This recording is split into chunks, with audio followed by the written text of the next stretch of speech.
السلام علیکم ورحمۃ اللہ وبرکاتہ۔ میں سہیل احمد مظاہری آپ کی خدمت میں۔ ہمارا آج کا مضمون ہماری ماں بہنوں کے لیے ہے، تو چلیے شروع کرتے ہیں۔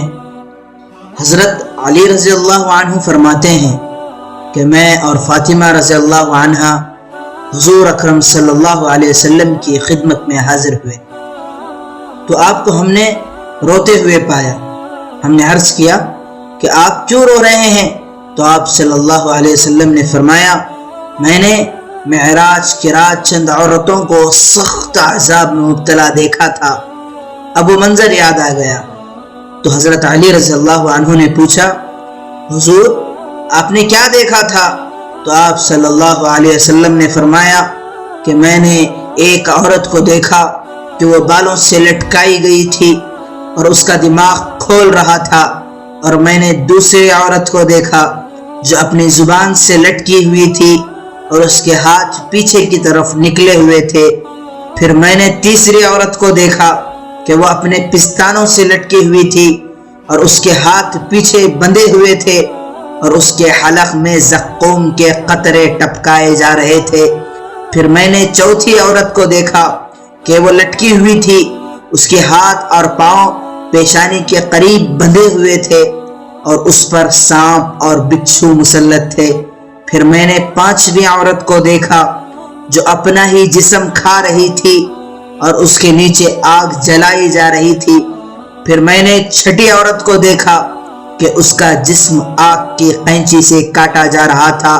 پھر میں نے ساتویں عورت کو دیکھا، وہ سیاہ چہرے والی تھی اور وہ انتڑیوں کو کھا رہی تھی۔ پھر میں نے آٹھویں عورت کو دیکھا جو گونگی، بہری، اندھی تھی اور وہ آگ کے صندوق میں بند تھی، اس کا مغز سر سے نکل رہا تھا، اس کی بدبو برس اور جزام والے سے بدتر تھی۔ پھر میں نے نویں عورت کو دیکھا جس کا سر خنزیر کا اور بدن گدھے کا تھا اور اس پر 1000 قسم کے عذاب مسلط تھے۔ یہ سن کر حضرت فاطمہ رضی اللہ عنہ کھڑی ہوئی اور عرض کیا، اے میرے ابا، اے میری آنکھوں کے ٹھنڈک، ان عورتوں نے کیا عمل کیے تھے جو ان کو ایسی سزا مل رہی ہے؟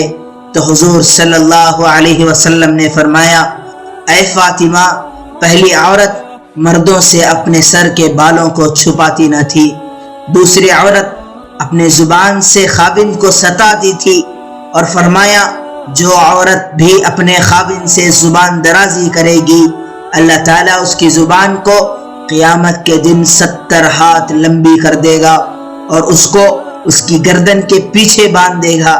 تیسری عورت دوسروں کے بچوں کو بغیر اپنے خاوند کی اجازت کے دودھ پلاتی تھی۔ چوتھی عورت اپنے گھر سے اپنے خاوند کی اجازت کے بغیر باہر نکل جاتی تھی اور حیض و نفاس کا غسل نہیں کرتی تھی۔ پانچویں عورت دوسروں کے لیے آراستہ پیراستہ ہوتی تھی اور لوگوں کی غیبت کرتی تھی۔ چھٹی عورت اپنے حسن و جمال اور جسم کے حصوں کو دکھاتی پھرا کرتی تھی۔ ساتویں عورت باوجود طاقت کے نہ وضو کرتی، نہ نماز پڑھتی، نہ نہاتی۔ آٹھویں عورت جھوٹ بولا کرتی تھی اور چغل خوری کرتی تھی۔ نویں عورت اپنے خاوند سے بغض رکھتی تھی۔ تو میری ماں اور بہنوں، اب یہ آپ پر ہے کہ آپ ان عورتوں جیسی بننا چاہتی ہیں جن کو حضور اکرم صلی اللہ علیہ وسلم عذاب میں دیکھ کر رو پڑے تھے، یا پھر ان عورتوں جیسی بننا چاہتی ہیں جن کے بارے میں سن کر امت مسلمہ فخر کرتی تھی اور کر رہی